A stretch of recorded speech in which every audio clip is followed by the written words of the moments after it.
Hey guys, how are you all? Welcome to Let's Start Story on What If Naruto Had Power Lightning Prince and Had Harem with Toph Beifong. So do 4 blue hearts comment. Be sure to subscribe to our channel and like this video, and please share with your friends and watch till end. Also check out Patreon for I have upload Naruto X Rias and Akino uncensored spicy version, link in description. Fire, earth, water, air. In the beginning the world, there was balance between the Fire Nation, Water Tribes, Earth Kingdom, and Air Nomads. However, there was another group. A group that did not give its blessing to the Avatar, the Lightning Realm. As the name states, their benders could bend lightning in a way that firebending masters could dream, to be able to bend pure lightning. The Lightning Realm established itself on a continent in the far east of the world as to show their independence. The 5 groups were all able to live in peace as the Avatar watched over the world. However, it has changed when then Fire Nation began its attack.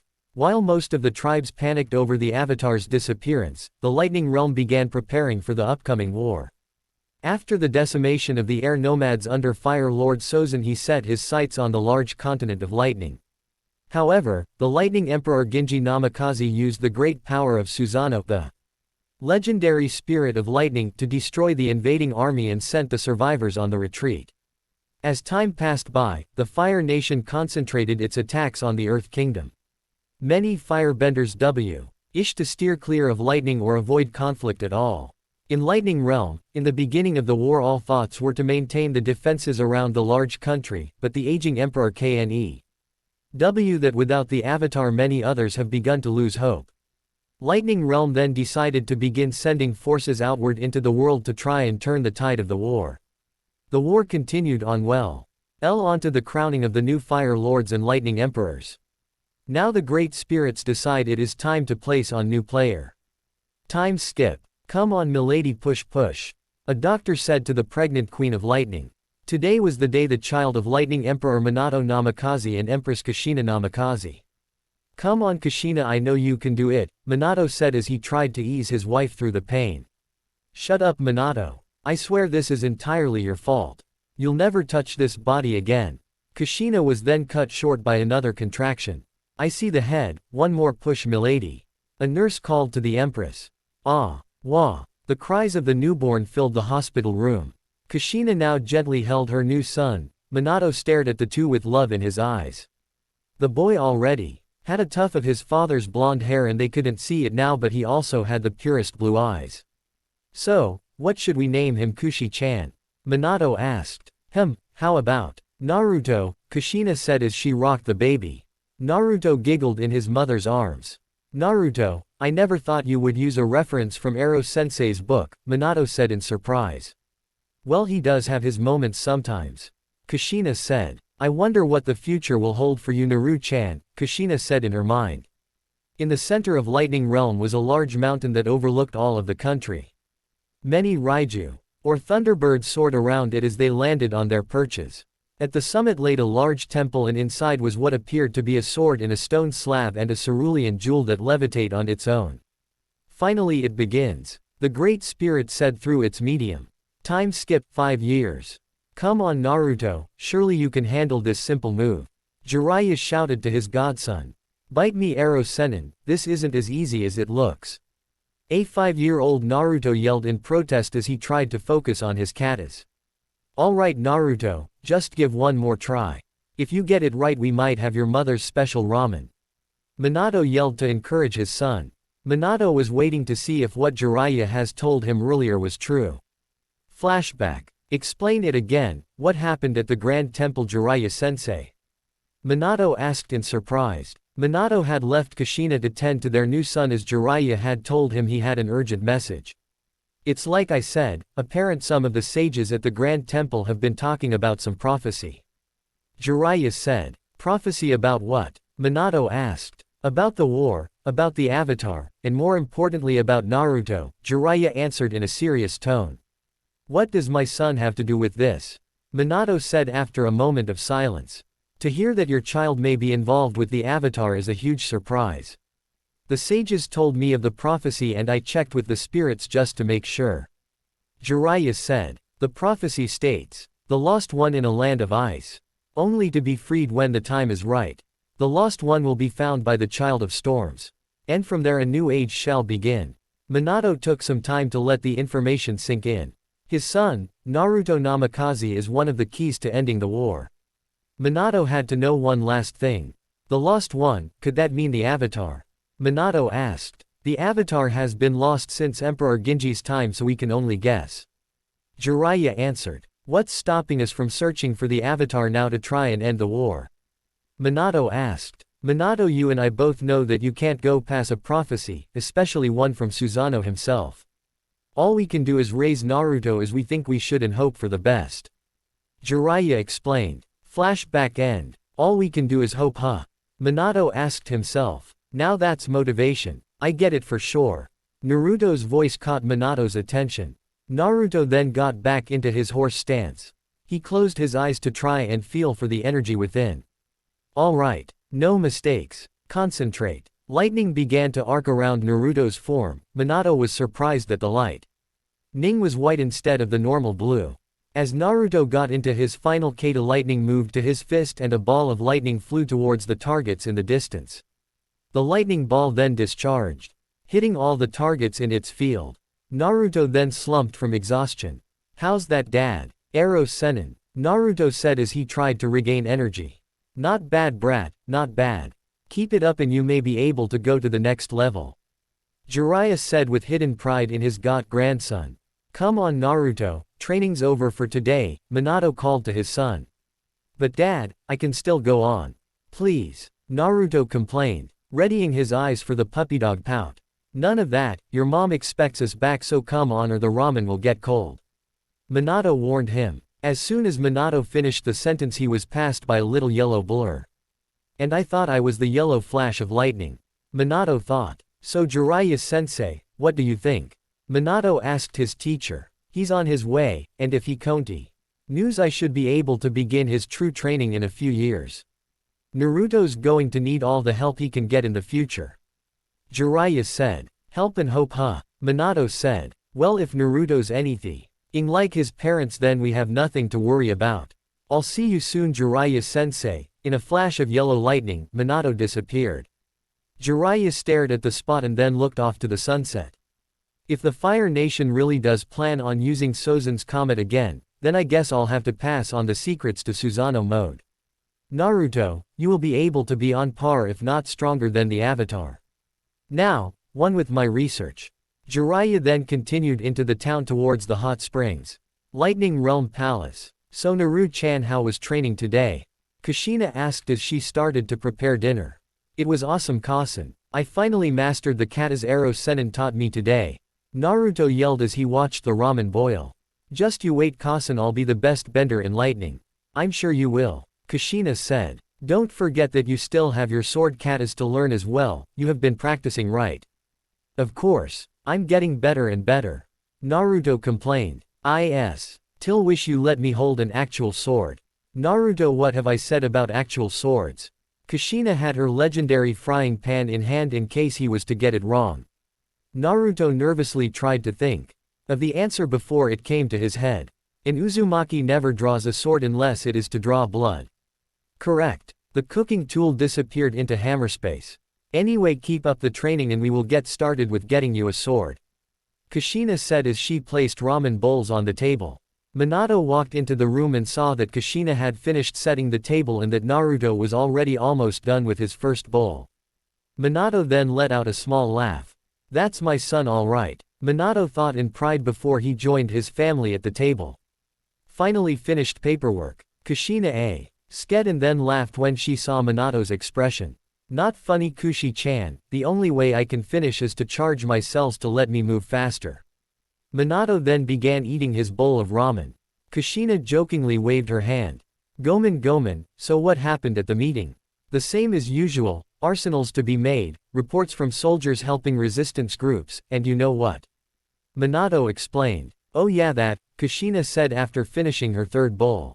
You know what, always translated to marriage proposals. What about the gate? There are rumors of an invasion force to move towards Seuss. Anu's gate soon, but it could be a false rumor. I already put the gate on alert. Minato said. Hey Tusen, has anyone ever made it past the gate before? Naruto asking after inhaling 10 bowls. Minato let out a small laugh. Naruto, no one in the history of the world has ever broken past the gate. Your grandpa Arashi and your great-great-great-grandpa Ginji all made a stand and became legends at the gate. Even my legend started at the gate. And soon it will be my turn too, right Tusen? Naruto asked and got a hand that rubbed his spiky blonde hair. Yeah Gaki, you too will start.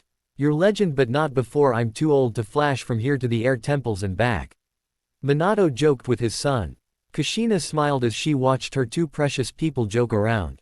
Jiraiya had told Kushina about the prophecy, and at first she was a bit scared of what the future had to offer. However, seeing how Naruto grows and advances put her spirits at ease. Naru-chan will soon have an adventure on his hands. But for now I'll just enjoy my Sochi while I can. Kushina cleared her throat to get the Namikaze male's attention. Alright, all fun and games aside, whose turn is it to clean the bowls, Mina-kun? Kushina smiled. Minato looked to see it was his turn to clean the family ramen murder scene. Minato stared in shock as he counts his 5, Kushina's 5 and Naruto's 12. Clever vixen, Minato thought in his mind. Lightning Palace Training Dojo. Come on Naru-kun, is that all you have? You can do better than that. Kushina yelled at her exhausted son. Naruto was now beginning his sword training, but he forgot his mother was a slave driver as a teacher. I'm doing the best I can. I don't have the katas memorized yet. Naruto yelled at his slave driving sensei. That is not an excuse. You practice your bending a lot after training with Arrow Jiraiya, you should be practicing sword katas as well. Kushina argued back. Now give me 500 sword swings. 500? That's insane. Naruto complained. Be glad this isn't the Earth Kingdom. There is a dojo there that will run you into the ground. Now 500 more, Kushina ordered. Naruto murmured, cursed under his breath before he started the exercise. Naruto knew he begged his mother to begin his sword training, but it didn't come easy as bending and fighting katas did. However, Naruto did not get discouraged. He knew he would master his mother's family sword style. As Kushina watched Naruto train, she heard a screech in the air. Kushina walked to the window of the dojo and saw a small Raiju fly to her with a message in its carry pack. Kushina noticed that it had a special symbol on the message. The Iron Bull, this is from A at Susanoo's gate. Kushina said to herself. Kushina then turned to Naruto. Naru-kun, you can stop now, training is over. But I was halfway Fini. Naruto then noticed the Raiju. Naruto didn't ask any questions, but he walked with his Bakken out of the dojo. Kushina then left to find Minato. Minato was on his way to the meeting until he saw Kushina walk towards him. Kushi-chan, shouldn't you be training Naruto? Kushina showed Minato the symbol on the letter and he knew it was serious. A message with the Iron Bull usually meant an attack towards lighting. I guess that's why a meeting is being called. Minato said. Do you need me to come? Kushina asked. Minato shook his head. I think I can handle the meeting all right. Besides, you need to get back to Naruto's training. Kushina had a small pout, but she agreed and left to get Naruto. Minato then continued to the meeting room. Scene change. After the letter was received, a war conference was called in the throne room. Minato, Jiraiya, and the generals of war were discussing the message sent by the gate guardians. So the rumors are true. Minato then re-rolled the message. The Fire Nation is sending a large naval force towards our border, at Susanoo's gate. What do we do now, Emperor Namikaze? A general asked. The real question is how to start. Before we were secretly helping resistance groups and supplying relief to some cities. This is now a declaration of war between Fire Nation and Lightning Realm. Jiraiya reminded him.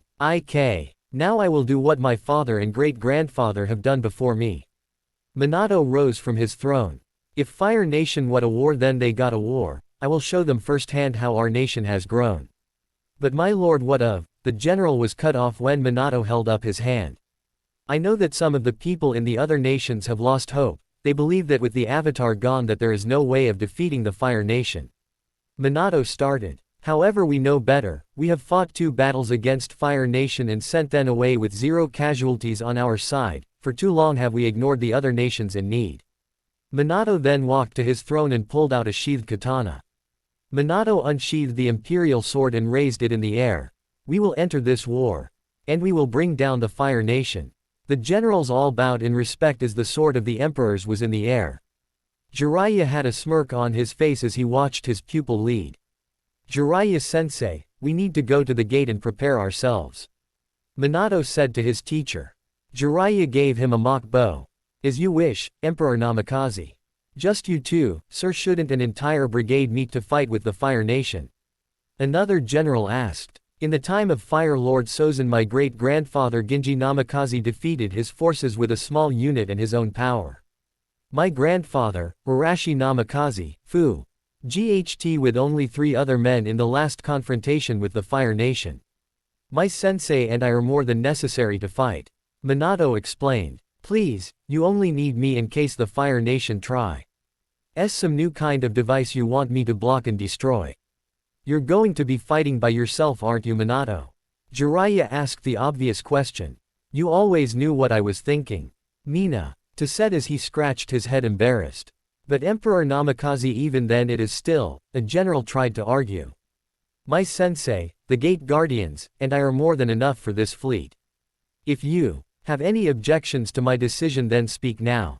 Minato said. This seemed to silence all questions as no one was brave enough and they all respected Minato's strength in battle. Minato saw that no one else was willing to argue and chose to end the meeting. If that is all, then meeting adjourned. Minato then left the room followed by Jiraiya. As your teacher, I'm sure I don't have to remind you to be careful. Jiraiya said. I know, sensei, I know. Time skip Susanoo's Gate. Susanoo's Gate, a large fortified wall that shields the coast of Lightning Realm from the rest of the world, the first line of defense for the great nation. The legend was the gate was created by an ancient spirit to protect his land and his worshippers. Now they honor the gate and placed soldiers to defend it, the Gate Guardians. The Gate Guardians scowled as he saw the Fire Navy sail closer and closer to their borders. When the rumor was told by one of the other guards, was the first to check and confirm the rumor. And now he and the rest were armed to defend their home. I never expected Minato to actually come here and aid the fight, but of course that is the type of ruler he is, first one to enter the battle. Commented. You know me so well, eh? Minato appeared in a flash of lightning in battle garment. Minato wore breastplate, gauntlets, and boots for more protection but were light enough to not hamper his speed. Minato's sword rested proudly on his back. So when will they be here? Minato asked. To reach the coast a half hour, but if they try projectiles as they are known to do, 15 minutes. Said. Well, it's a good thing Jiraiya-sensei is here then. Minato said. Besides you and me, how many will be on the beach? I thought you were going to handle any forces that reach shore, having second thoughts. Said. No, besides I trust you to keep all other ships at bay. The flagship should be the one behind the others. I'll take down any infantry on the beach. Minato then flashed away. On top of the gate, Jiraiya stared at the incoming ships. Minato flashed next to him and also saw the 5 Navy ships. The two were silent but they knew what they had to do, show the Fire Nation why lightning was never conquered. Fire Navy flag ship. Sung Lee watches as his Fire Navy continues onto lightning's borders. After many years, the Fire Nation were once again attacking the Lightning Realm and he was sure they would succeed. Many of their weapons have been advanced since their last attack and they had a new tool in their arsenal. Lee watched as his men prepared the magma launchers. The magma launchers were one of the new improvements that was added to their arsenal. Normally Fire Nation ships would fire burning rocks and coal at their targets before landing on the beach. The magma launcher, however, was new. It may be one shot but it compressed the coal and bending enough for a powerful blast of fire. The Admiral's plan was to blast a hole in the gate. It's time to write our names in history, full steam ahead. Lee ordered. Yes, Admiral. The ships increased speed towards the shore. Send orders to send the infantry ahead. Lee ordered. After a minute a single ship continued to increase speed to the beach. Susanoo's Gate. Here they come, Minato, you better. Jiraiya saw Minato was already in front of the gate. After smiling, Jiraiya turned to the other guardians on the gate. Be ready to shoot down anything heading towards the gate. Jiraiya yelled. You heard him, men, get ready. A yelled. Yes, sir. The guardians all got into position. All right, men, prepare to fire. Lee yelled to all his men. The infantry ships then began to set up the catapults on board. After all the ships were ready, Lee gave the signal for the infantry to begin. Fire. The shish. IPS then began launching several flaming rocks of fire towards the gate. The guards on the gate then got in position and began to shoot lightning bolts at the rocks. Lightning met fire as the bolts quickly destroyed the flaming projectiles. The ships then landed on the beach and soldiers began to storm the beach. Minato drew his sword as he saw the soldiers advance towards him. Yellow lie. Tning coursed through his body and arcs flew off of his sword. Minato stared with cold blue eyes. One man. Lightning has become arrogant. Let's bring victory to the Fire Nation. Minato then got into a readied stance. Threatening my home, my precious people, your lives are forfeited. Several soldiers sent fire blast to Minato, the blast connected and soldiers began to cheer thinking the lone emperor was dead. All shouts were halted after 3 soldiers were cut down in a flash of yellow lightning. Minato vanished in another flash and soldiers began to fall. Admiral Lee was looking from his telescope in shock as he saw the beach infantry were being slaughtered by just one man. An explosion found his attention as another ship was struck by a strike of lightning from the sky. What are they? Lee began to tremble before he shouted to his remaining men. Prepare the magma launcher. Now. Lightning shore. Rasengan. A spiral of energy collided and blasted a row of soldiers against the sand. The soldiers then began running back to their ship realizing they were fighting a losing battle. Minato saw a large amount of smoke coming from the flagship. I hope Jiraiya-sensei is ready. Minato said. Jiraiya saw the smoke and then closed his eyes and began to gather energy. I saw the smoke and turned to Jiraiya to see his form began to glow and that storm clouds began to gather. He was witnessing the legendary Susanoo mode. The whole gate became silent as they too felt the power about to be unleashed. The mixture of coal and fire were being compressing to their limits. Lee saw that lightning had not made a move so he let out the call to fire. Fire. A sphere of magma was then sent flying across the air towards the gate. Jiraiya's eyes then opened his eyes which were glowing white and raised his hands towards the sky. A loud crack of thunder sounded and a large amount of lightning was generated. Jiraiya then slammed his hands and a large bolt of lightning fell from the sky in front of the gate. The ball of magma was swallowed by lightning.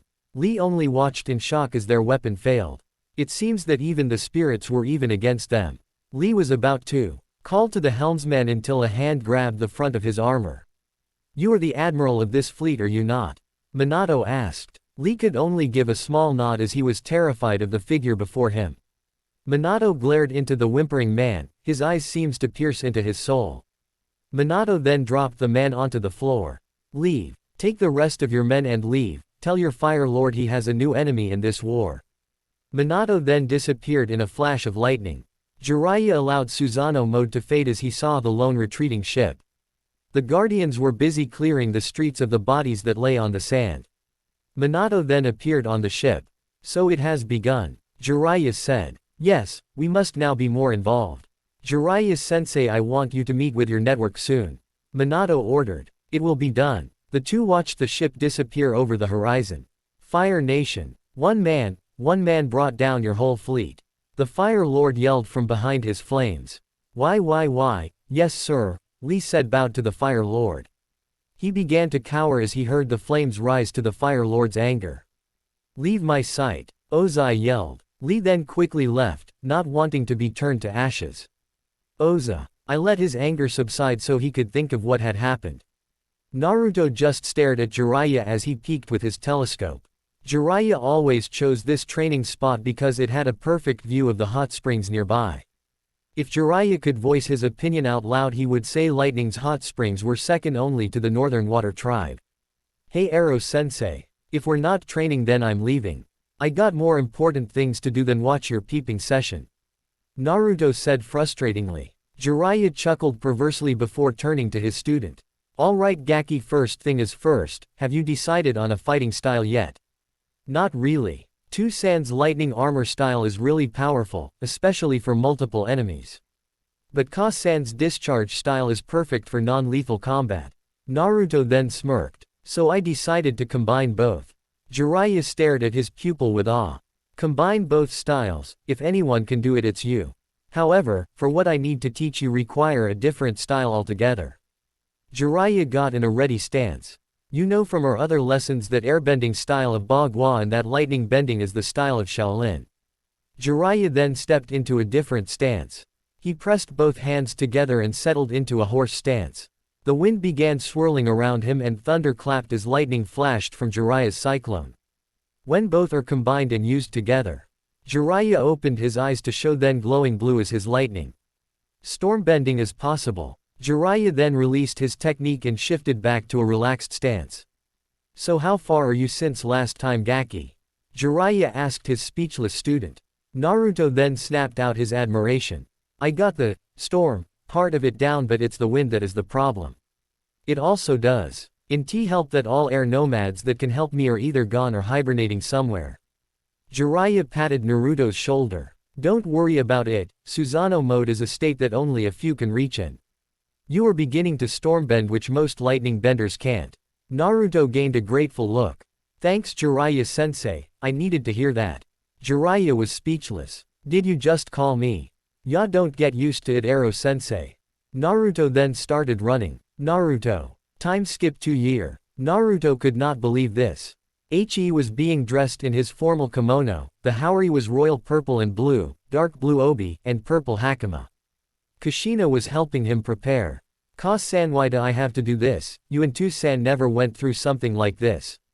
Naruto complained. I know Naru-chan, but we are in the middle of a war and alliances must be made. If this works then the Earth Kingdom can get more support from inside rather than repeatedly sending troops. Kushina then finished with the kimono.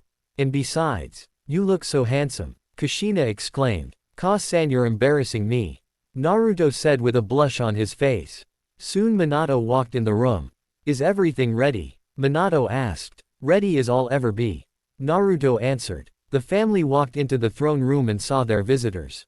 There were 3 if you didn't count their Earth Kingdom guards. The woman wore a formal white and light red kimono. Had black hair in a formal bun and green eyes. The man wore white and gold kimono and a gold headpiece, black hair and 2 long mustaches, and brown eyes, but the third one caught Naruto's attention. The girl was around Naruto's age, a white and green kimono and headband that kept her black hair in a formal bun. She had white skin but not pale in any way and light gray. And eyes that seemed to stare around the room. Mr. Beifong, we were expecting you. Minato greeted the man. Likewise, originally we wanted to keep out of the war but the Earth King told us of the benefits and we have heard of Lightning Realm's triumphs in the war. Lao Beifong shook Minato's hand. This is my wife Kushina and our son Naruto. Kushina and Naruto bowed respectably at each other's name. You have a wonderful family. This is my wife Poppy and our daughter Toph.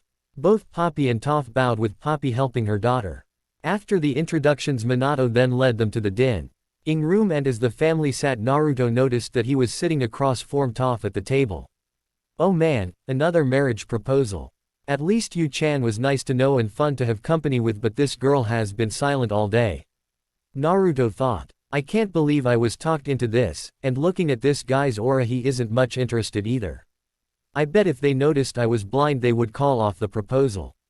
Toph thought. As the families placed their orders Naruto decided to try to at least know his potential bride. Hi, I'm Naruto. Naruto offered a hand across to Toph. Toph had to feel around, which earned a sweat drop from Naruto before she found his hand. Toph Beifong. After recovering from the awkwardness Naruto noticed that Toph's eyes were slightly clouded. She's blind. That's a new one. Before Naruto could ask the food arrived and the dinner began and all talking was stopped. As Naruto ate his duck since he was not allowed to have ramen at formal dinners he began to forget his question. In about an hour dinner was finished and the group stood from the table. Naruto, why don't you show Toph around the compound while we talk okay? Minato asked. Naruto nodded then offered Toph his hand. Toph reluctantly took it and they both were on their way. Minato then turned back to Lao. Now let's discuss the alliance. With Naruto and Toph. Naruto too. Toph to the garden and they both sat on the porch. You seem to have an easy time walking. Naruto said as he sat. Well, you were leading me and holding my hand. Toph replied. I let go of your hand halfway. I didn't want to ask but how are you able to see? Naruto asked. Toph just stood. None of your business. Fine didn't know it was a secret bunhead. Naruto didn't know what mistake he made. What did you call me? Toph both asked and yelled. Bunhead. Is that a problem? Naruto yelled back. Toph just stomped the ground and Naruto narrowly dodged a face-sized rock. You could have hit me, you know. Naruto yelled. That's the point, urchin head. Toph shrugged to the right and another rock flew. This time Naruto caught the rock. Fine, I'll apologize. No reason to chuck rocks at me. Toph seemed satisfied, so she dropped the rock she was about to bend. Earthbending, huh? Naruto asked as he calmed down. Yeah, I have been bending in secret from my parents. They see me as a blind, defenseless girl. Toph said as she sat down. I ran away from home once when I was little and found a badgermole cave. They taught me how to feel the earth's vibrations that let me see and earthbend. Toph then looked to Naruto. I bet you see me as a weak girl too. After almost losing my head, no, but even before I knew there was something different about you, and it wasn't your eyes. My Ka-san taught how to feel people's bioenergy for some of my techniques. Yours had a bit of earth mixed into it. Naruto explained. You can tell all that just by feeling my energy. Toph asked. Yeah, all I saw about your eyes were they were unique. Like two emeralds are your eyes, and they were cloudy like a full moon. Naruto said. Toph felt her cheeks warm up after she heard that and was about to say something until Kushina found them. I'm sorry you two, but Toph, your family are expected to be leaving soon tonight. Kushina said. Aw man, well Toph-chan, it was good getting to know you. Naruto said to Toph. Toph-chan, she asked. It's a way to say that we're friends. Naruto said. Toph began to blush again and Kushina just shook her head at Naruto's obliviousness. Like father like son. As Kushina led Toph back to her parents, Minato walked up behind Naruto. So how was it? Minato asked. She's nothing like you-chan, but in a good way. She seems like a fun person to be with. Naruto admitted. Well, I'm sure you'll see her soon. Minato said. With the Beifongs. Toph was walking with her parents before she felt a note in her kimono obi. As she reached for it, she remembered she couldn't read it and called one of the maids. Excuse me, can you read this to me? Toph asked the woman. Of course. Toph handed her the note. Dear Toph-chan, I know you can't read this, so you must have someone read it to you. I know we both don't like the arrangement, but I want to ask if we can start as friends before we worry about this contract. Have fun with your skills, Gaia Heim, Earth Princess. Until we meet again. Naruto Namikaze. Excuse me milady, but what are these skills your friend mentioned? The maid asked. Toph just smirked with a light blush on her cheeks. Just a game that we made up. Toph answered. And we'll defiantly meet again. Toph promised herself. Fire Nation. Jiraiya and Naruto made their way to an apartment in the capital city. Though Minato and Kushina especie ally, they didn't think it was safe for Naruto to be traveling around in the Fire Nation, but with a promise from Jiraiya they both found themselves in an apartment. Hey Eros-sensei, why are we here? Naruto asked as he laid on the couch in the living room. I have to wait for my informant. It will take him a while to return from Ba Sing Se. As soon as he arrives and I have the information about Ozai's army, we will leave. Jiraiya explained. While Jiraiya was Naruto's teacher, he is still a member of the White Lotus. He had his informant sent to try and recruit General Iroh of the Fire Nation. It may be hard while Iroh's forces still invading Ba Sing Se. Jiraiya believe Iroh would be a strong addition to the White Lotus. He also didn't mind Fire Nation hot springs. Naruto just groans at his perverted sensei. So what am I supposed to do? I can't just walk around the middle of the capital of the Fire Nation. Clothes were then thrown at Naruto. Naruto then examines the clothes, a black K vest with red trims and red with yellow collars, ash gray shirt and pants, black bracers for his arms and boots. He also had a red headband with a yellow symbol. While I go and gather information, you my student will be going to the Fire Nation Academy. Jiraiya explained as he gave Naruto a seal tag. Naruto just stares at the uniform and the tag. Why do I have to go to a Fire Nation school, and why do you have one of Ka-san's seal tags? The seal tag was made to give you a new appearance. Blondes are more common in Lightning Realm than anywhere else in the world, also it's practice for being undercover. Jiraiya explained. From this moment on you are a student in the Fire Nation and I am your grandfather. Kakashi told me you are good at lying, don't let me down kid. What did Tu-san and Ka-san make you promise to let you take me on this trip? Naruto asked as he got over the shock of his bodyguard's compliment. Minato made me promise to get you started on the stages for his technique the Rasengan. Kushina made me promise that you come back unharmed. Jiraiya answered. The next day, Naruto found himself in the headmaster's office with Jiraiya, both dressed in Fire Nation lore. Drobed Naruto in his uniform and his tag which gave him black hair, Jiraiya in average Fire Nation merchant clothes. So you wish to enter your grandson into this academy? While I see no problem with this, are you sure he can handle going during midterm? The headmaster asked. Jiraiya just laughed. There is nothing this boy can't do. His mother's last words were for him to have a good education while his father wanted him to be a strong warrior. I'm a good teacher, but for school, why not the same school that the Honorable Fire Lord sends his children?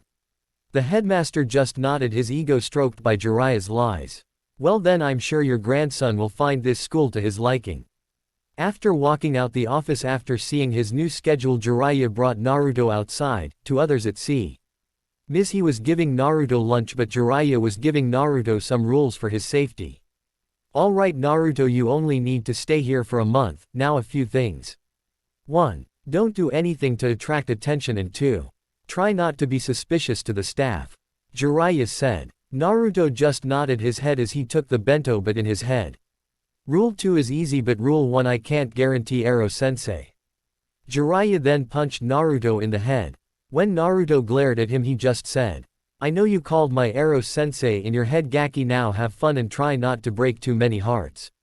After Jiraiya left the gates, Naruto glared at his pervert of a sensei before he walked to his new class. Scene change. The teacher was busy with lessons in Fire Nation history, and though she had the class attention, few had their own thoughts. I'm so bored. When are we ever going to use this outside school? I wonder if I can invite Azula and Mai to a sleepover. No better to just hang out after school. One bubbly girl thought. The teacher kept on with her lessons before there was a knock on the door. Now who could that be in the middle of my lesson? The teacher left the class and the students began asking silent questions. Soon the teacher returned with another student their age. He wore the uniform but had tan skin, black spiky hair, blue eyes, and had whisker marks on his cheeks. Class, this boy's name is Naruto and he is now a member of this class. Welcome him in open arms. The teacher said. Naruto then bowed in front of class. Hello, my name is Naruto. I hope to make friends with all of you. Some street students gave him a curious look, while some girls had blushes thinking about his whisker marks. One girl had her own thoughts.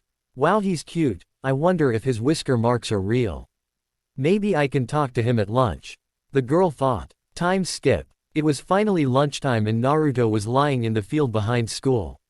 Wow, it's hard to believe this is a Fire Nation school, but then it's not the kids, it's what they're taught.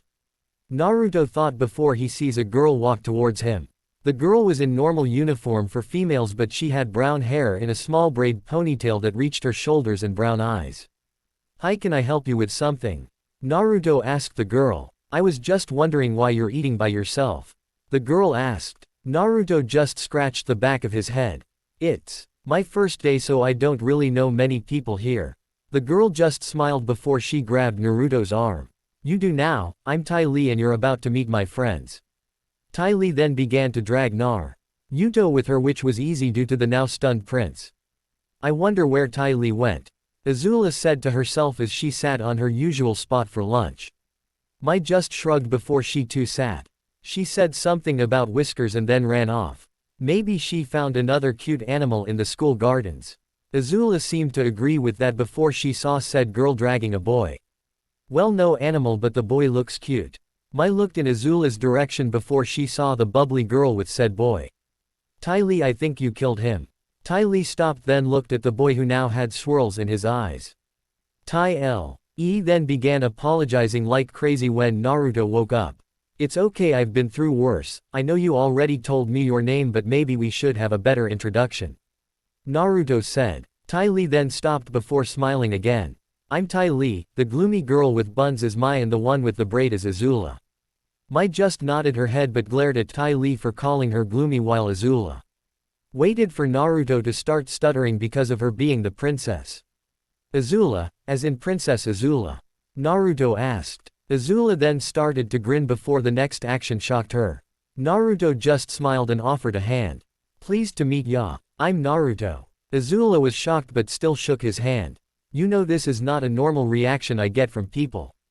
Naruto just gets smiling. I don't really listen to rumors. I usually like to see things for myself, and you're much cuter in person. Each girl had different reactions. Azula had a blush from the compliment. Mai was shocked to see someone actually not be scared of Azula. Ty Lee was happy that she had a new friend that Azula won't scare away. Naruto, are those whiskers real? Ty Lee asked. This got the others' attention. They're birthmarks actually. Naruto answered. Ty Lee then went into classic puppy dog pout. Can I touch them please? Naruto tried to say no but lost to the cute girl. Okay. Ty Lee immediately went to his face and started rubbing his whiskers.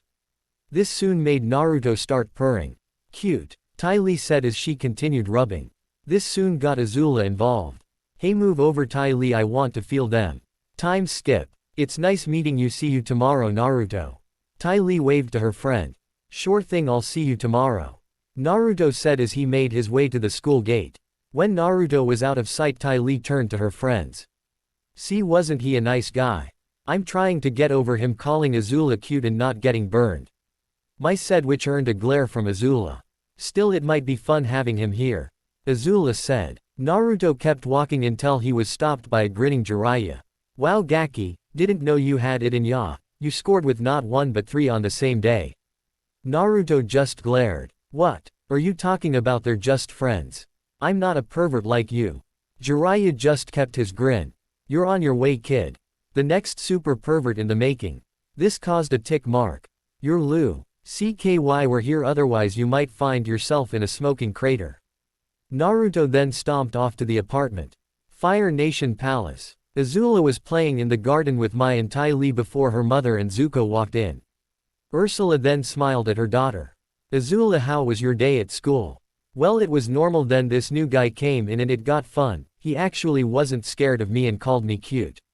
Azula said. Ty Lee smiled too. Yeah, he also had these cute whiskers on his face. Ursula was shocked but didn't show it. Azula actually met a boy that wasn't afraid of her. This is exactly what she means right now. Zuko then scoffed. What idiot would think that you of all people are cute? Zuko then dodged a small flame to his head. Azula was red before she got her cool. Like anyone but Mai actually sees you as cute. Mai then gained a blush and so did Zuko before his embarrassment became rage. Ursula then stopped her 2 children before they fought. Now you two know fighting, you both have firebending training. Mai, Ty Lee, your parents will send people to take you home soon.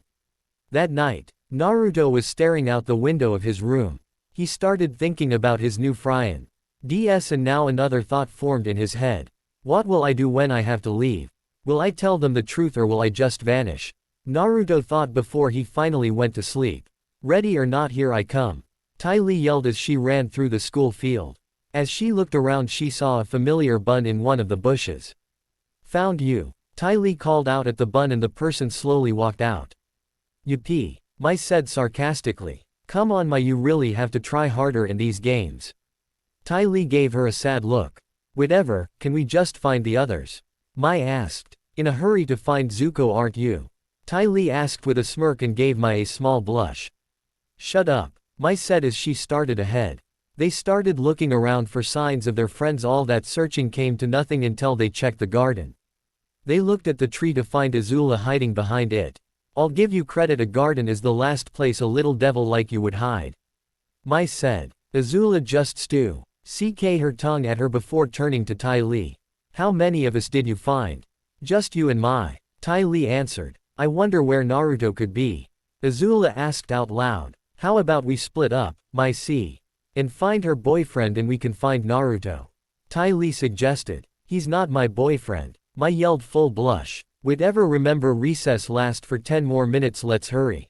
Azula said and the girls split up. Azula and Ty Lee. Come out Foxy Foxy Foxy. Ty Lee called across the field. I still can't see how you compare Naruto to a fox of all things. Azula said to her bubbly friend. He just has that aura of a fox. Plus his whisker marks are like a cute fox I want to pet every day. Ty Lee said. Hey, you got to pet him all yesterday, today is my day. Azula reminded her, but both soon hear a sneeze come from the tree. Ty Lee looked up and her face became a giant smile. Found you, Foxy. I keep asking you to stop calling me that. Naruto called from the top of the tree. Naruto then jumped, pet off and landed in front of the girls. Where are Mai and Zuko? Naruto asked, seeing only the two. That can wait, but can we ask you a question really quick? Ty Lee then used her famous puppy dog eyes. Azula would help, but for some reasons she couldn't master this technique. Sure, what is it? Naruto didn't see the trap until it's too late. Who do you like better, me or Azula? Ty Lee asked. I like all my friends. Naruto said, not getting her meaning. Who do you like Naruto? Azula asked. Naruto froze, finding out what she meant. Well, I mean. Naruto was then saved by the bell that said recess was over. Oh look, it's time for class, see you later. Naruto then shot off towards the academy. Azula and Ty Lee both cursed their luck before they see Mai walking with a full body blush. What happened to you? Azula asked. Mai ran into class after a quick, don't ask. Naruto and Jiraiya's apartment. So how was today, Gaki? Jiraiya asked. How long are we gonna be here for, Ero-sensei? Naruto asked. Why are you asking that for, Gaki? We still have a week left and I still need to give Iroh all the information. Jiraiya said. The longer we stay, the harder it is to tell them goodbye. Don't you go through this, Ero-sensei? Naruto asked. Look, Gaki, one of the lessons spies are taught is to not become attached to the mission, especially one in enemy territory. We will finish the week now, let's go practice the Rasengan again. Jiraiya said. Scene change. Now I don't have to remind you of energy bending or the 3 stages, do I? Jiraiya asked. No, Ero-sensei, remember I finish this, you own me ramen for a month. Naruto yelled, determined. Don't forget your side of the deal, Gaki. You lose and you get Kushina to forgive me about the incident. Jiraiya reminded him. Prepare to owe me ramen and a beating from Ka-san, Ero-sensei. Naruto then prepared himself. Naruto closed his eyes and pictured the energy in his body. Naruto's body was then swallowed up by a blue veil. The energy soon poured to Naruto's hand. He has the first 2 steps down, let's see if you can surpass Minato. Jiraiya looked on to see the energy take the shape of a sphere. Concentrate, concentrate. Rotation and power. The energy then became a solid sphere. Naruto then ran towards the closest tree. Rasengan. The sphere hit the tree and soon began grinding into the bark. The attack KPT ongoing until the tree exploded from the power. Naruto looked at his work and then grinned at Jiraiya. How do you like that arrow? Naruto then passed out. Energy bending takes a lot of concentration. And to be able to use a complete Rasengan at 12. Minato, you're as a genius in his own way. Jiraiya then lifted Naruto up and carried him to the apartment. 1 week later. This is it, Naruto thought as he waited on a hill. He was wearing a large cloak that covered all but his face. Naruto kept waiting until he saw Azula, Ty Lee, Mai, and Zuko run up the hill. Naruto, why did you call us out here? Zuko asked, the question on everyone's mind. To tell you that I'm leaving today. Naruto said. Leaving, but I thought you lived in the city with your grandfather. Azula said. Naruto shook his head. That old man is really my sensei. We came here because of an assignment he had and also to train me along the way. Train in what? Firebending, lots of kids train with that here. Mai said. If you want, I can have my father assign you a master so you wouldn't to leave. Azula offered. No, I'm not a firebender, I'm not even from the Fire Nation. Naruto said. What do you mean, Naruto? Ty Lee asked. Too shocked to use her nickname for him. Naruto removed the tag and his true appearance showed. They all were shocked to see his now blonde hair and cerulean eyes. Naruto then shot a bolt of lightning to the sky. If that didn't shock them enough, Naruto turned back to them and said. I'm the Prince of Lightning Realm, Naruto Namikaze. Naruto said. Namikaze, Uncle said that was the me of the man that destroyed a whole Fire Nation fleet. The yellow flash Minato Namikaze. Zuko said. Naruto, why haven't you told us this before? Ty Lee asked. Was all this a lie? Was all the times we spent together a lie? Or you really our friend? Azula screamed out. I was always your friend. I just didn't want to get you all in trouble. Azula and Zuko's father, the Fire Nation. You all are my friends, yet our nations are at war. Naruto explained. I at least wanted to say goodbye, at least I could tell you the real me. Naruto started before he brought out 4 gifts. Thank you for everything, goodbye.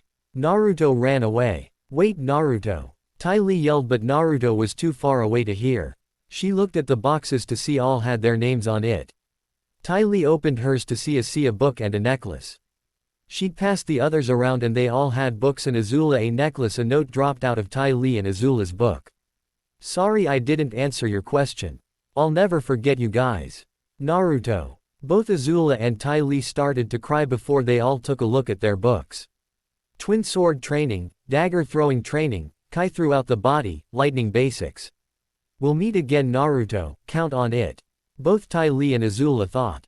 Scene change. So how did it go? Jiraiya asked his student. Alright, can we just go, Jiraiya-sensei? Naruto said. Must be that bad for him not to call me a pervert. Jiraiya thought. Well, let's head back to Lightning. I have to finish my mission. Minato and Kushina will finish your training. What about stormbending? We didn't finish, I can barely hold it for a minute. Naruto complained. I showed you the basics, that's all I can do. Remember, it is rare for a bender to stormbend. You have to successfully enter Susanoo mode yourself before you can really finish stormbending. Jiraiya explained. Naruto just sighed before remembering. Hey, you still owe me ramen, Arrow-sensei. I have no idea what you're talking about. Jiraiya started walking a little faster. Get back here. Naruto ran after him. Fire Nation Palace. You want to start this early, Azula? Ozai asked his daughter before him. Yes, father, I want to start with advanced firebending. I'm sure I'm more than ready for it. Azula said. Ozai gained an evil smile. Very well, you will start immediately. Azula bowed. Just you wait, Naruto, I'll drag you back if it's the last thing I do. Governor's house. Mai was looking over the book thoroughly. She then picked up a hairpin on her dresser and stared at the door, imagining a target. Mai threw the pin and it hit the floor inches from the door. I need to work harder. Knowing Azula, she'll want my help dragging Blondie back. Mai thought out loud. Ty Lee's room. Ty Lee was looking over the book thinking about Naruto's secret. Before she could think, her mother entered the room. Ty Lee, it's your day to pick the entertainment. Ty Lee's mother said. Ty Lee thought before she remembered something. How about the circus? Fire Nation Palace. Iroh was in his room looking at a pie show tile. As he remembered the discussion he had with Jiraiya. Flashback. The famed dragon of the West, it's an honor to meet you in person. Jiraiya said. I could say the same to you, Sage of Storms. Iroh said. Jiraiya laughed before he became serious. I'm sure you heard from my informant. Yes, and how you gotten so much information is amazing. Iroh said. Well, you are the last remaining firebender who has trained with the dragons. We of the White Lotus would to have you with us. Jiraiya said. Flashback end. Iroh was cut away from his thoughts when Zuko entered the room. Ah, my young nephew, what can I help you with? Uncle, I actually have 2 questions. Zuko said. Ask away. Iroh said. Can you teach me firebending? Iroh was caught off guard with the question before he answered. Of course, Zuko. Now what is the other? Zuko had a fire in his eyes. Do you know of any sword masters with twin swords? Lightning Realm. Minato was at his desk going through paperwork. It's almost time for Naruto to come back. Minato turned to see Kushina. I know, and the notes he sent says he made some friends while away. Minato said. My Sochi is growing up. That's 2 more girls he's charmed. I think he may break your record, Minato Koi. Kushina said. Minato shook off the comment. Still, it's time to finish his training. You stick to teaching him bending. Kushina said. What about you? Minato asked. Kushina smiled before placing a hand on her sword. I think it's about time Naruto learned to use Uzumaki-style Kenjutsu. Is Kakashi still helping you teach? Kakashi was eager to teach Naruto the Chidori. To think what will happen in a few years. Minato said. If what Arrow Sennin said is true, Naruto has a long journey on his hands. Kushina said. Lightning training field. Flashes of lightning lit the training field as the 2 fighters continued their spar. If a person could hear past the claps of thunder, they would hear the clash of blades as they met in between. The 2 soon met the other in the center and held each other's blade off with their own. It was a stalemate. Well done, Naru-kun, you can move much faster now. I see you have the katas almost mastered now. Kushina said. Still not enough to beat you or Toussaint, right? Naruto asked. Kushina answered him by sliding his blade to the side and kicking him away. Naruto slid along the ground but managed to regain his footing. Does that answer your question? Kushina asked with a fox smile that Naruto copied. Yeah, it means I have to try harder. Naruto rushed forward to continue the battle, though he thought back to how he was able to better learn Kenjutsu in the Fire Nation. Flashback. Naruto was practicing his katas in the building while Jiraiya was away. Naruto continued to train but for some reason he couldn't put his all into Kenjutsu. Jiraiya walked into the room and saw Naruto practice. You're still training, you're just like your father Gaki. Jiraiya said. Hey Ero-sensei, this earned Naruto a blow to the head. Stop calling me that Gaki. Then stop being an Ero-sensei. Do you know someone who can help me with Kenjutsu? For some reason it doesn't feel right. Naruto said as he eyed his Bakken. Jiraiya took a minute to think. It may be that you learned all you can using a Bakken, a wooden sword will only get you so far. But Ka-san said I won't get an actual sword until I proved I have the katas mastered. Naruto complained. How about this, walk around the city, spend some time with your friends, do something to take your mind off it. Jiraiya then walked past him to grab his telescope and began to walk out. Now if you excuse me, I'm off for some more research. Ero-sensei, Naruto found some wire to strap his Bakken to his back. Naruto then finished his disguise and walked out. Naruto was walking through the capital city bored. Zuko and Azula had to stay at the palace, Ty Lee could come. Out and Mai was gone with her family on an important meeting. Naruto was so caught up in thought that he didn't see the man he bumped into. Oh, sorry about that. Naruto said then he saw a hand offered to him and he accepted the help up. Don't worry about, we can't control what happens on the streets. The man then saw Naruto's Bakken. So you're training to be a swordsman. Yeah but it's hard. For some reason when I try the katas they don't feel right. Naruto said. Follow me for a moment please. The man said. Why? Naruto asked. I may be able to help you with your problem, I have a long experience with swords. The man showed the sword that hung along his robes. Wow, thanks Naruto started. My name is Piandao, nice to meet you. Piandao started to walk with Naruto following. Scene change. You have good stance and balance, I say you're following it perfectly. Piandao said. Then why does it feel off? Naruto asked. Maybe you should try putting your own twist on the katas. Piandao said. From what I can see you are unpredictable, uncontrollable, you shouldn't be following predictable moves. Katas are made to be a guideline for you to create your own style of fighting. Piandao explained. Oh I get now, like a new flavor of ramen. Naruto said. Ramen. Oh it's nothing. Naruto quickly covered. I have to go now, thanks for the lesson. Naruto then ran off to practice more. Piandao watched Naruto leave before leaving himself. That style seemed familiar, I'll ask Jiraiya later. Flashback end. Naruto was brought out of his thoughts when Kushina's blade was aimed at his neck. Next time don't get distracted in a battle, but all in all you did a good job learning Kenjutsu. Kushina smiled. You could give me a run for my money in a few years. Thanks Ka-san, Naruto said. Is Toussaint busy? He promised to start Rasengan training today. He's waiting for you right now. Kushina then saw a yellow flash run past her. Just like his father. Kushina thought. Lightning Throne Room. So you don't think Naruto is ready yet? Minato asked. He still has a ways to go but he's getting there. I think he may need to travel the world more before learning Susanoo mode. Jiraiya said. If you say so sensei. Minato said. Toussaint. Speak of the devil, well I have to leave, a new meeting is coming soon for the White Lotus. Jiraiya said. Okay, I'll see you soon sensei. Minato said. Naruto entered the room in time to see Jiraiya off, after Jiraiya ruffled Naruto's hair and then left. Naruto then walked to his father. Toussaint, I'm ready to start training. Naruto said excitedly. Really now, did you at least practice the technique Kakashi showed you? Minato asked. Sure I did, here it is. The blonde prince brought out his left hand and began to start bending. Lightning poured out and began to gather into Naruto's palm, a large ball of lightning. A loud noise of chirping birds filled the throne room until Naruto let his technique die. Impressive. And it only took you about 2 months to not have it explode in your face. Minato laughed. Hey, it was really hard to learn. But I still beat Kakashi's record though. Naruto said. Alright then. Minato got up and placed his hand on Naruto's shoulder. You ready? Naruto nodded his head and the two royal blondes vanished in a flash of lightning. Scene change. The two reappear at a different training field than Naruto was used to. The trees seemed green and the air felt fresh and full of life. Minato then walked in front of Naruto to introduce the location. This Naruto is the Spirit Grove. It was discovered years ago by your grandfather Arashi Namikaze and now it's used as a secret training field for future lightning emperors. Minato explained. Why does this place feel?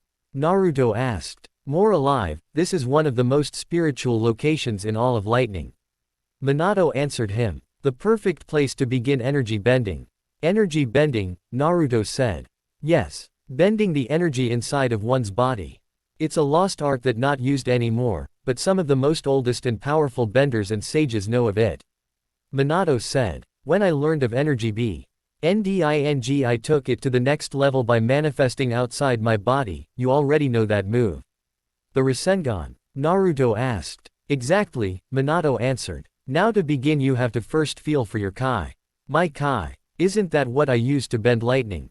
Naruto asked. Yes, but you have to bend raw Kai. You are used to bending elemental Kai, but it takes training to find and use raw Kai. Minato held out his arm and it began to glow a teal color. First you must meditate and draw out your Kai before you can actually use it. The color then grew into a small spinning sphere of energy.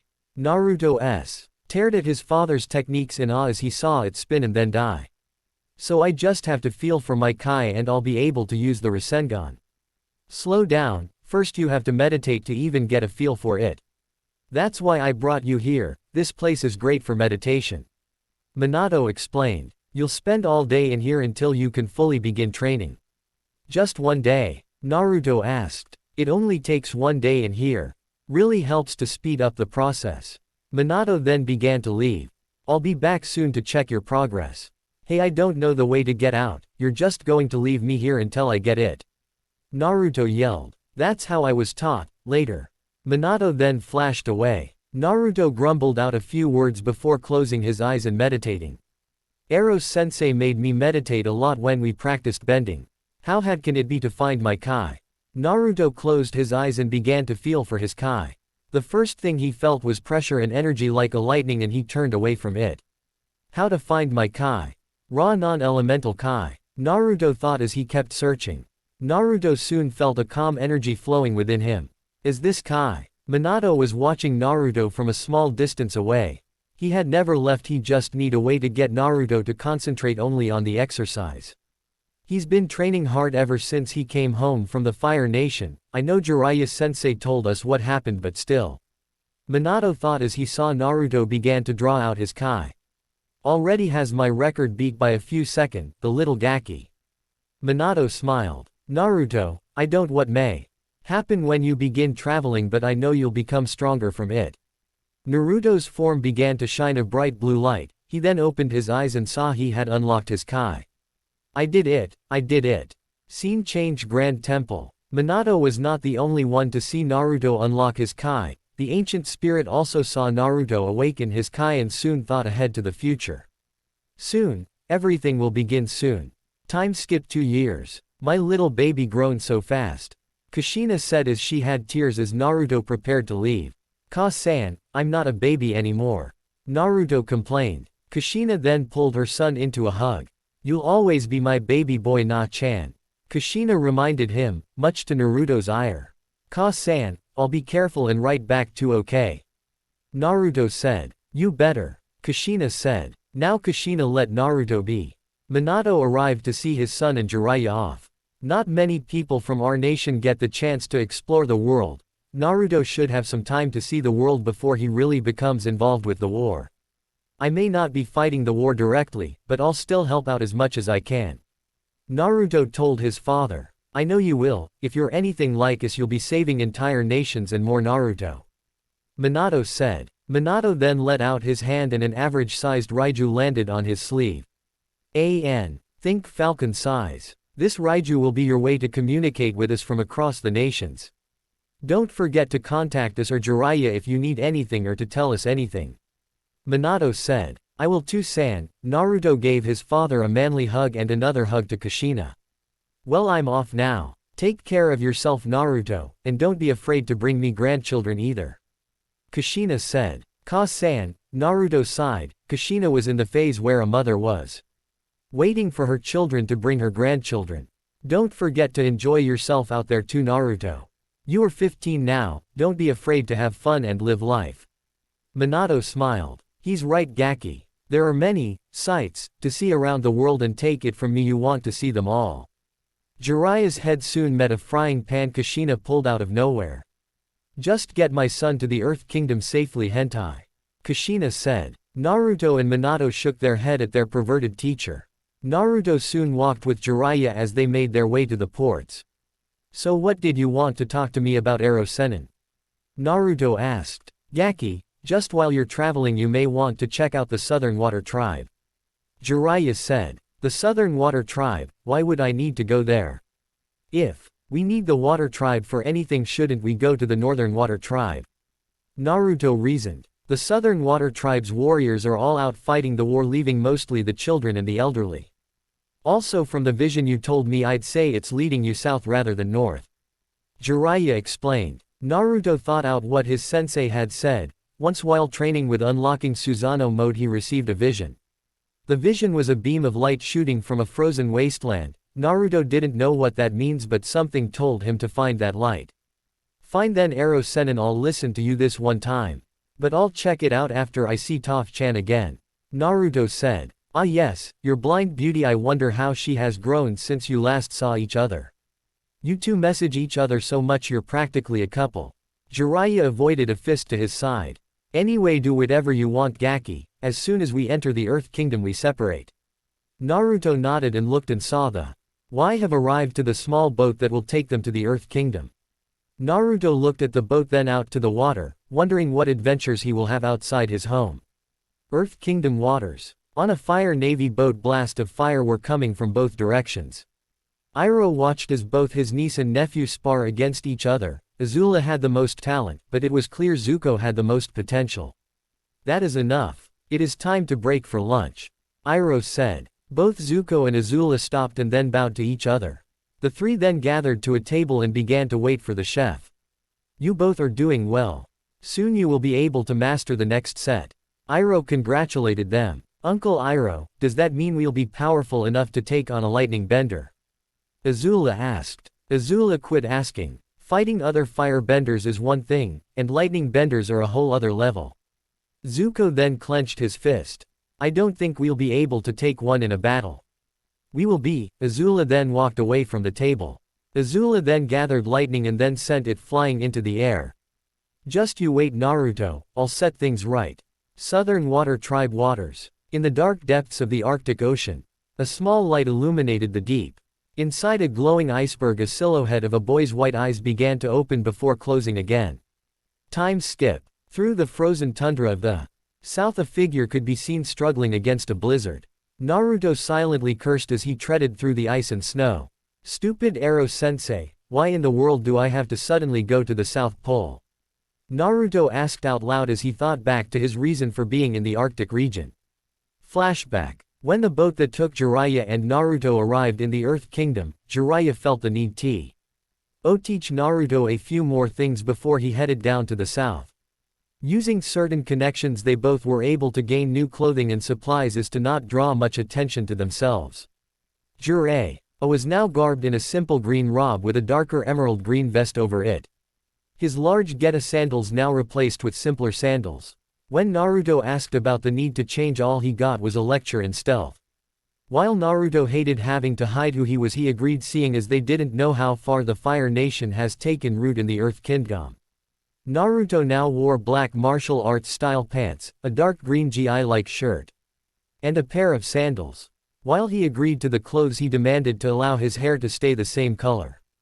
Around his neck he had a crystal gem necklace. It was given to him by his godmother for luck, though Naruto silently chuckled when she gave it to him because everyone in the lightning realm knew how bad the woman was as a gambler. Completing the ensemble. E was a green wristband that he wore on his right wrist with a gold symbol on top. Naruto received it in the mail one day from an old friend, though he secretly wondered what the symbol meant. After out a few months of traveling and giving Naruto a map of well-known allies of Lightning, Jiraiya decided he was ready to go on his separate journey. "Alright Gaki, this is where you and me part ways," Jiraiya said to his student. "About time, I was getting tired of getting dragged into bathhouses with you." Naruto complained, though you could see a bit in his eyes that he would miss his perverted master. "Well, at least I won't have you interfering with my research," Jiraiya argued back before gaining a serious look. "Take care of yourself Naruto, for now you will have to journey on your own." Naruto's hand reached and grabbed his necklace from inside his shirt. "Hey sensei, do you really think that what we need is in the South Pole? I cannot question the words of the Great Spirit, however. That is the only lead we have had in years. Naruto, if you really want to end the war, do as your sensei says and start there," Jiraiya advised him. "Right." Naruto then looked and saw the fork in the road. "Don't get killed out there, Ero sensei, you still have a lot to teach me," Naruto said with a courageous look.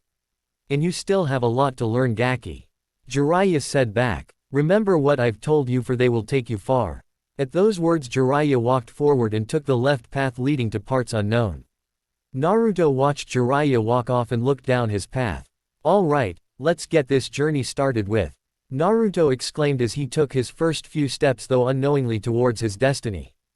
Present. Naruto then fell to the ground as the memories of his life traveled through his head. Since he started down the path south, he met a few people and seen a few sights. He met a man through one of Jiraiya's contacts that gave him the sword he wore on his side. He liberated a village or two secretly from the Fire Nation's control. Heck, he even had a small spar with an earthbender in Omashu.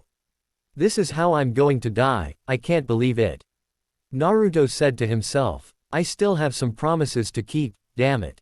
Quote. As Naruto began to lose consciousness, he heard the sound of movement a few feet from him. He saw a vague figure walk towards him in surprise before everything went black. The next day, Naruto woke up suddenly and saw he was no longer in a snow bank within the blizzard. He was inside a tent, a rather large one that had a few pelts lying about. He leaned up and felt a pelt. "Reminds me a bit when I saw the ancestry room back at Hinata's place," Naruto said out loud. "Oh, it seems you're awake." Naruto turned from the wall and saw an old woman had entered the tent. "You gave some of us quite a scare when my grandchildren found you within that storm. Are you feeling all right?" "I'm feeling better now, thanks," Naruto said as he felt relieved to be warm after hours of traveling in the snow. Do you happen to know where I am? I'm kind of in a hurry to get someplace." The elderly woman let out a laugh. "I guess you are, though I wonder why you would be traveling through these parts." The woman then waved her hand as if shaking off her question. "Well, I guess I'll have to ask later. If you are feeling better, I would like to help you find what you're looking for." Naruto scratched the back of his head in embarrassment. "Really, I can't really ask that of you. If you can just point out to me on my map where I am, I can ju." Gran, where are you?" A younger woman's voice called from outside the tent. "In here, and it seems our guest has just woken up," the now named Gran said to the tent's entrance. Naruto watched as a girl, probably an Yae, younger than him, walked into the tent. He saw a small similarity between her and the woman, such as the braids in their hair. The girl looked at Naruto with surprise in her blue eyes. "You're awake. I thought you were frozen to death by the time we found you," the girl said in worry. Naruto just smiled. "It will take more than a little snowstorm to kill me," he said, though was secretly glad he was rescued before he did freeze to death. "Though I guess I have to thank you for helping me out."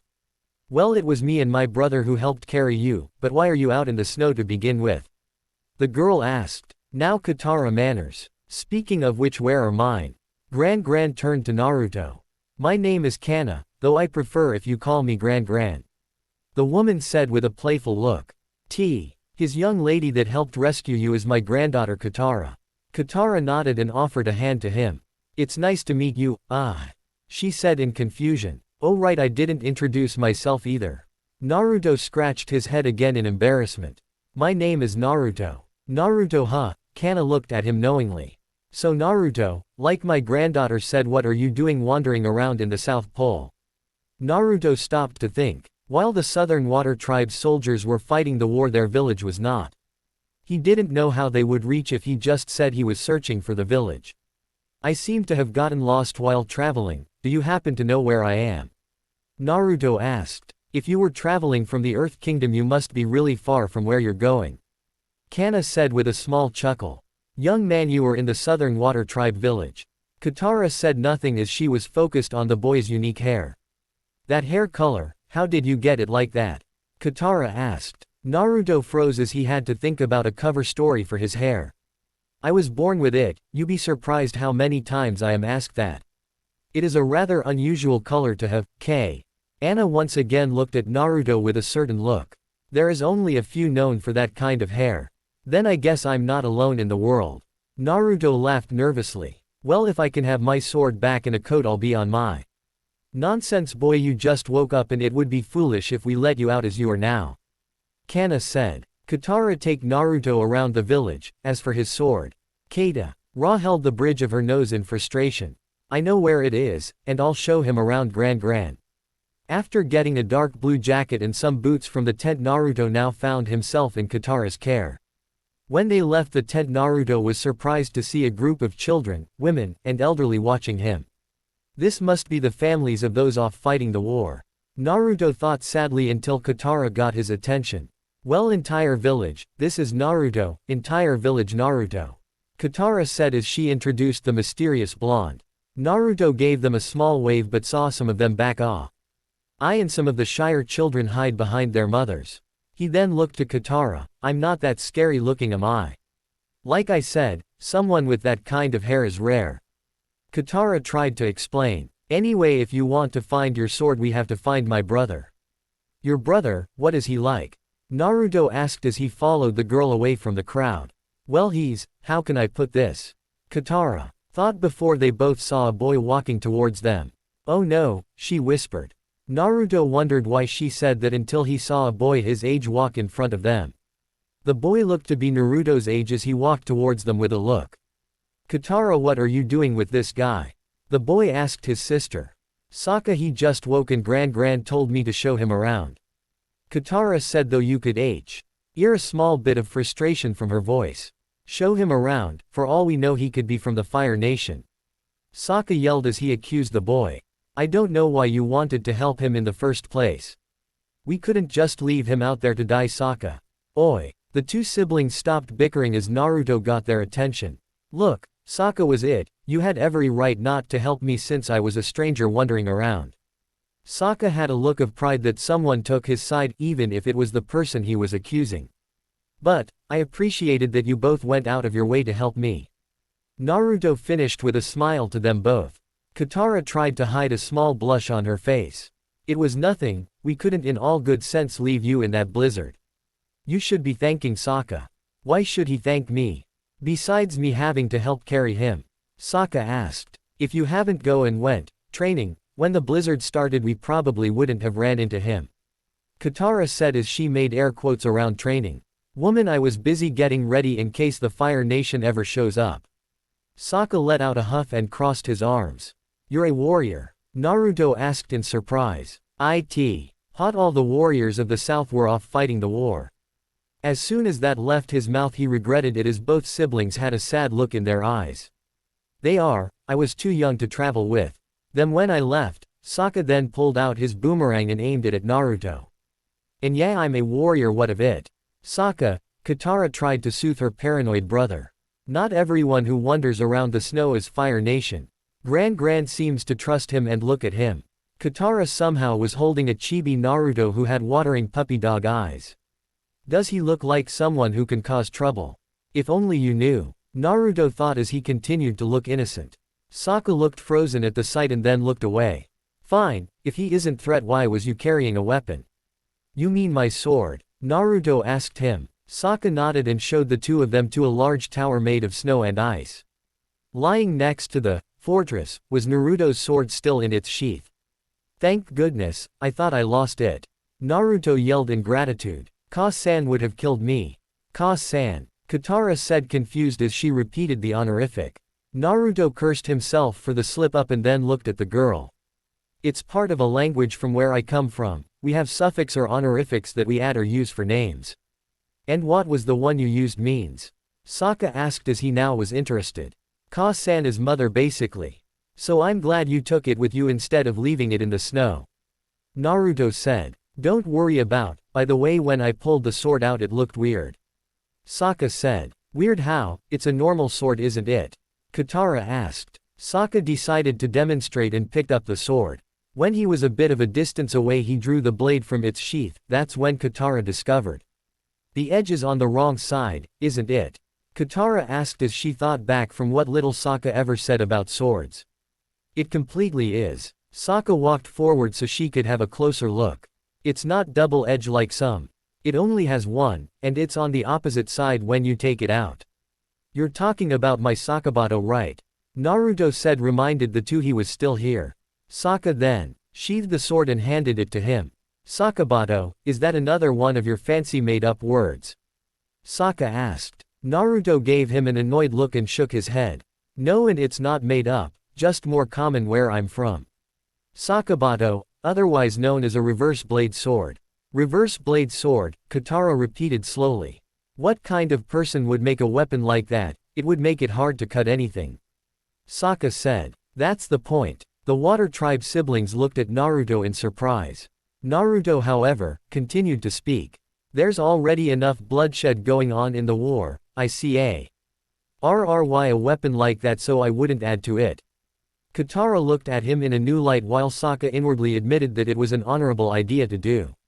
So since you have a sword, does that make you a warrior too? Sokka asked. You can say that. Naruto once again secured the blade at his hip. Are you a bender? Katara asked with a bit of hope. Katara, Sokka said, frowning at his sister. Come on Sokka, you must have been thinking it too. Katara glared at her brother. I rather not have two magic-using people around. Sokka said. It's not magic, it's waterbending. Katara said as she repeated the words for what seemed like the 20th time to her sibling. At the words waterbending, Naruto's ears perked a bit. While they were traveling, Jiraiya decided to get a small jump start on his training. You need to have knowledge of 3 styles in order to master this one, and we can't have you shooting lightning when you're incognito. That was the explanation Jiraiya used when Ey worked on his single style of bending.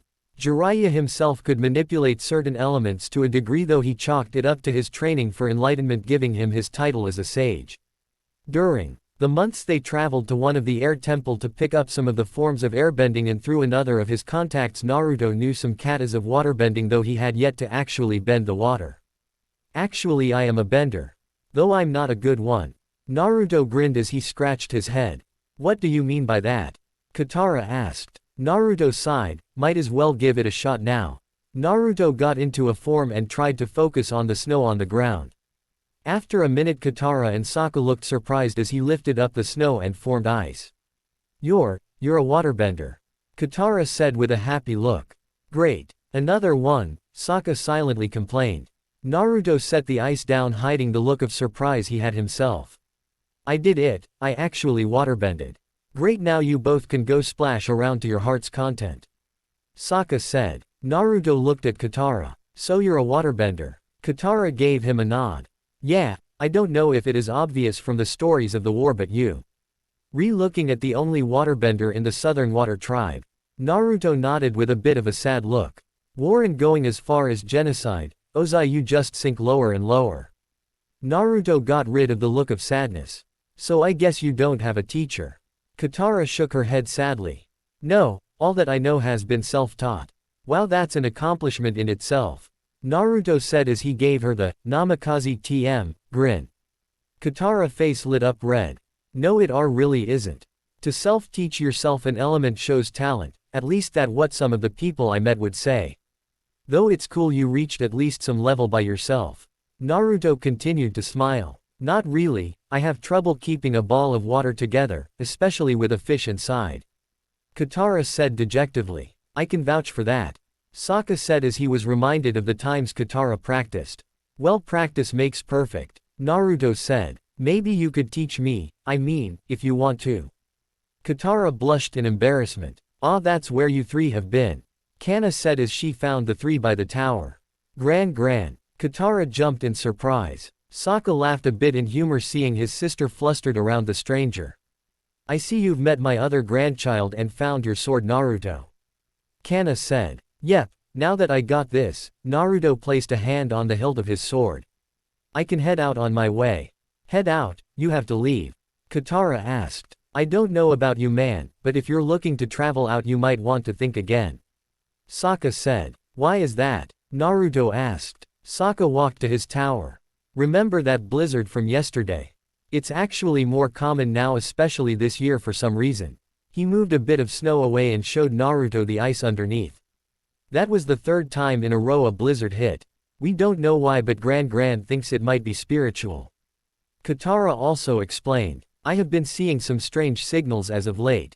Kana said. Spirits aren't the cause, They just been having more snow than usual, and we are at the South Pole. Sokka said. 3 blizzards happening like that is not normal Sokka. Katara said to her stubborn brother. Choose to believe what you must, but I see it as an omen. Kana said. An omen? Naruto repeated as he looked out to the snowy terrain. It's not that he didn't believe in spirits, heck his sensei is a sage after all. But if that was an omen then an omen of what? I guess I'll have to wait a bit then, though I don't want to trouble you guys any more than I have. Naruto said. Nonsense, we have plenty to go around and you are our guest. Kana smiled. Speaking of plenty, Sokka, it's time you should go out hunting. Finally, Sokka went to gather some weapons and fishing gear. Be back soon Gran. Oh, and take Katara and Naruto with you. That sentence caused Sokka to freeze. What? Katara I can understand but why him? Think of him as an extra hand, 2 warriors can easily hunt better than 1. Gran said. Sokka sighed then turned to them. All right but that little jacket won't be enough, you can borrow one of mine and we'll head out. Scene change. Along the water in a canoe Sokka looked Aru. ND for fish as his 2 companions talked on the other side. So Naruto, how good of a waterbender are you? Katara asked interested in hearing from another waterbender. Well I've learned some forms but you can say I'm learning still. Naruto looked down at the motion of the water. I've still got a long way to go. Maybe we could help each other. Katara then blushed and looked away. I mean maybe. We could go through the forms and improve. Naruto nodded and smiled. I would like that, I haven't had a good training partner in a while. Could you 2 keep it down, you're scaring the fish away. Sokka complained. Naruto just scratched his head as Katara just gave him a frustrated look. I think that scream scared plenty of them away, and besides you always try to hunt in the territories anyway. Hey, the meat is good in the territories. Sokka argued back. The territories? Naruto asked. It's a large hunting ground that we use, we haven't really gone in a while because of the blizzards. Sokka explained. That and Gran keeps telling you not to go there. Katara added. Hey, I can take care of myself and I am a warrior. Sokka yelled. Katara just sighed and looked another way. Naruto then looked to Sokka. So you're a warrior, what does that mean to you? What do you mean? Sokka asked in confusion. Naruto took a thinking pose. Let me think, have you heard of the siege of Susanoo? Who hasn't? It was a story that even shocked Dad. Sokka said. The siege of Susanoo, is that the story everyone keeps talking about? Katara asked. It's not a story Katara, it actually happened. The Fire Nation landed on the shores of the Lightning Realm and was completely annihilated by one man. Sokka said. I still find that hard to believe. Katara said. Well, believe because it's true. Naruto said as he joined the conversation. Ha see. Sokka exclaimed. Well, true-ish, Naruto then added. True-ish, then one man didn't take on the army and won. Katara asked. No, that actually happened but I'll talk more about it later. Naruto said. What why? Sokka complained. Isn't that your hunting ground? Naruto pointed to in the distance. The 2 natives turned and saw they were close to a shore of ice though in the distance you could see a bit of caves. We're finally here, Naruto, Katara, you might just learn something. Sokka said with a smirk. Time skip. What was that about learning something? Naruto called from the ground. He and Katara were laughed at the sight of Sokka hanging from an ice wall. I can do it, that penguin isn't getting away from me. Sokka yelled. You said that the first 4 times you tried climbing that thing, get off before you Naruto's statement was cut short by the sound of Sokka sliding off and landed on his head sticking out of the snow. Too late, Naruto said. Sixth time's the charm huh Sokka. Katara said playfully. Quiet you, Sokka said as he rose from the snow. Fine, if you are done laughing we can all just go back to the boat and. The loud crunching of snow all around them stopped Sokka from finishing his sentence. All three of them were alert as Sokka pulled out his club. What was that, Sokka? Katara asked. Yuto was also curious of what made that sound. He knew nothing about the animals or anything of the region. Stay quiet, maybe it hasn't found us out yet. Sokka whispered. Naruto thought as he went into a sword stance. While he could easily face whatever it was with bending, he didn't want to have to lightning bend in front of the water tribe siblings. The crunching got louder as it appeared out of one of the caves. Damn, we got to run, Sokka said as he grabbed Katara's wrist. Naruto nodded and followed after them. As they ran, something appeared to speed up as a large figure ran from out of its cover. Sokka, was that a? Just keep running. Sokka silenced his sister. Mind telling me what we're running from? Naruto complained as they ran. A loud roar came from behind them. Never mind, I'm good not knowing. Before they could make it away from the cave, something burst out from one of the ice walls. The trio walked back a bit as their pursuer was blocking the way back to the canoe. The creature was large as it had the look of a bear, though its fur was a bit wilder and it had a lupine-like appearance. A dire bear, just our luck, Sokka said. Sokka, we need to find a way out to the boat, Katara reminded him. As they talked, Naruto tried to analyze the situation. Right in front of them was a large animal, and from the look of its teeth as it growls, probably a hungry one. Naruto knew he would probably be forced to use his real skills if they had to fight. The bear took a stomp forward and the group took a step back, all three of them looking for a way to escape. Naruto looked and saw the cave the bear probably used to circle around them. Behind us, that cave on the right is probably what the bear used. Naruto whispered to them. We would never make it, this thin.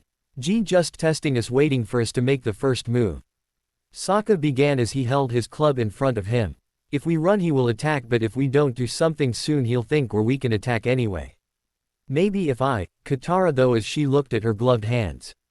Don't even think about it, Katara, any movement and it will charge at us. Sokka said. Take the cave, I'll keep Big and Ugly busy. Naruto said, shocking the two. What with that sword, you'll never win. Sokka said. We can't leave you alone with this thing, Katara said with a worried look. Naruto saw the tensing of the dire bear's legs. They didn't have much time. Sokka, you're a warrior, right? Sokka nodded, wondering where he was going with that statement. As a warrior and a fighter, your job is to protect. Naruto walked forward, gaining the bear's attention. Naruto, Katara restrained from yelling. Sokka looked silently, wondering why he was doing this. Protect your sister, Sokka, I'll make sure you both get away. Naruto then shifted into an unfamiliar stance. Sokka didn't want to leave but nodded as he saw the bear now focused on Naruto. He slowly dragged his struggling sister. As they got a few distances away, Naruto glared at the dire bear. Let's get wild. The dire bear roared as if agreeing and rushed at the blonde. Naruto just smirked as he felt that his audience had left. He dodged the bear's furs. T-strike as it made its way with surprising speed. My sword won't be enough to end this, Naruto said as he took his hand off his blade. The bear charged again as the smell of ozone filled the air. Height lightning began to spark around Naruto's figure as he prepared his stance. Scene change. Sokka, we can't leave him, he'll die. Katara continued to struggle out of his grip. Katara, you think I wanted to leave him? He was right, you are my first priority. Sokka said. If you didn't try to show off hunting in the territories, this would have never happened. Katara finally broke his grip and ran back towards the battle. Sokka cursed and ran after his sister, and they both froze when they saw the sight before them. They smelled the ozone in the air and heard the sound of lightning. No way, he bended water before, there's no way, Sokka said. Katara looked with shock and awe watching the battle. The dire bear didn't see the arcs of lightning generating around Naruto as a threat. Naruto sent out small wave and used it to zap the bear back. The bear noticed that its fur were singed at the end and it had problems moving some joints. I paralyzed you this time, but if you attack again I have no choice. Naruto tried to warn his opponent. The bear roared as it charged, though a bit slower, on all four legs. Naruto sighed as he went and charged up a ball of lightning. Don't say I didn't warn you. In a crack of thunder, Naruto sent the ball forward and sparks flew as the bear was zapped across its whole body. The bear roared in pain as its fur stood up in spikes. The lightning flowed through its system and began to shut down parts of the body. After a final roar, it fell with lightning still arcing out its fur. It was alive, though barely. Naruto got out of his stance, glad that he was able to hold a bit of the lightning back. He turned around wondering if Katara and Sokka made it only to see their shocked faces. I know you can see them as puns, but I'm trying not to. Why? Oh, you bent lightning, you're a… Sokka stuttered as he tried to voice his thoughts. A lightning bender. Katara finished for her brother. Naruto sighed as he scratched the back of his head, knowing he had lots to explain to the two. Scene change. So let's see if I got all of this, Sokka said as they now sat back on their boat with a few fish in a bag. You're from the Lightning Realm looking for something here in the South Pole. That's about it, Naruto said after giving them an abridged description of why he was traveling. But you were able to bend water before, does that make you the… Katara asked him. No, I'm not the Avatar, and actually that was the first time I was able to get water to bend. Naruto said embarrassedly. So you can bend two elements? Katara asked. Three actually. Naruto said, then cursed himself for his slip of tongue. I can bend lightning, water, and… Please tell me it's not fire, Sokka interrupted him. Naruto shook his head. Nope, though this one I have to hide much. He made a small current of air flow around his fingers. Airbending, you're an airbender too. Katara yelled. Yeah, and you didn't have to scream when I'm right here, Katara-chan. Naruto said as he held his ears. Sorry. The waterbender apologized. Katara-chan, what does chan mean? It's another honorific, it's used when talking about close friends or a girl you like. Though, I tend to use it with almost any girl I meet. Naruto explained. Katara blushed when she heard the part about, like. You might have to teach us more about honorifics when we get back. It would make speaking with you easier if we knew your language. Sokka admitted. I'm surprised you both still want me to stay, Naruto said in surprise. I figured you would want me out of here. Why wouldn't we? Everyone knows the siege of Susanoo was the day lightning showed the Fire Nation was not invincible. Sokka said with a look of determination. When word of the battle reached here, my father used. It is a sign that it was a time we fought back. Naruto nodded as he understood. Many forces use the siege of Susanoo as moral for the war. Lightning Realm is still debating and allowing some of its forcing to enter the Earth Kingdom. But why hasn't lightning entered when the war started? Katara asked. I blame the elders, lightning became its own nation after not giving its favor to the Avatar. Naruto said. Not giving its favor? Katara asked. Why wouldn't they want to give the Avatar their favor? He is the symbol of peace and unity. It went back to an old battle, a lightning bender as said to have fought and even defeated the Avatar in battle. Naruto said. Defeated the Avatar, is that possible? Katara asked. No one is invincible, remember, when no borders between nations were formed, lightning benders were able to join together and hold their own for a while.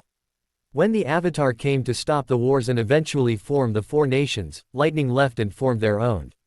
Naruto explained. That's the reason we are named Lightning Realm, it showed that we lived in a different world from the rest. Naruto then looked serious. When the war started, the Lightning Emperor knew it wasn't the time to turn away from the other nations, but to get involved to help end the war. Because the Avatar vanished a century ago, and the world was losing hope. Katara said. Sokka looked at Naruto's sword. I guess they decided the world needed new hope. Naruto frowned, but until an order is called for Lightning Realm to fully join the war, one don't see change coming soon. So are you a soldier from Lightning? Sokka asked. Naruto shook his head. No, but I'm one of the few that believes Lightning should get involved. I'm here searching for something to end that may end the war. And what could that be? Sokka asked. Katara looked at him too, wondering what he was looking for. Who knows, I just know it can be found in the Southern Water Tribe. Naruto said. Sokka sighed and then looked at Naruto with determination. Well, if it will help end the war, we'll help you. We? Naruto asked as he saw Katara nodded too. If it will end the war, and get our dad back home safely, we'll help any way we can. Katara said. Thought there is a catch, Sokka said, that caused the other two to look at him strangely. A catch? Naruto asked. Sokka, Katara said with a warning look. Hear me out on this. Naruto stays with us and can search for what he's looking for. Sokka began. In return you teach me how to fight and help Katara with her waterbending. Sokka, Katara said again, but this time with surprise and confusion. Naruto just looked with a surprised expression before he started laughing. After a while he smiled to the two. Sure, though you know I could have done that anyway, Naruto said with a grin. Couldn't help but be sure, Sokka smiled and shook Naruto's hand. Katara looked with a smile as the three sailed back to the village. The trio would soon begin a journey that will decide the fate of the world. Scene change. The canoe passed above and underwater was a large system of ice. A large structure had a glow illuminating the waters and ice around it. The underwater glacier was cracked near the base that held it under, soon it will break and it would rise to the surface. Fish and penguins swam by as they felt slightly calmer around the glow. The dome glowed a bit brighter as another crack formed. That's it for today, I will stop here. I hope you all enjoyed this video. If you please consider subscribe and make sure to hit that like button, share with your friends, and don't forget to check out author of this story. Details in description.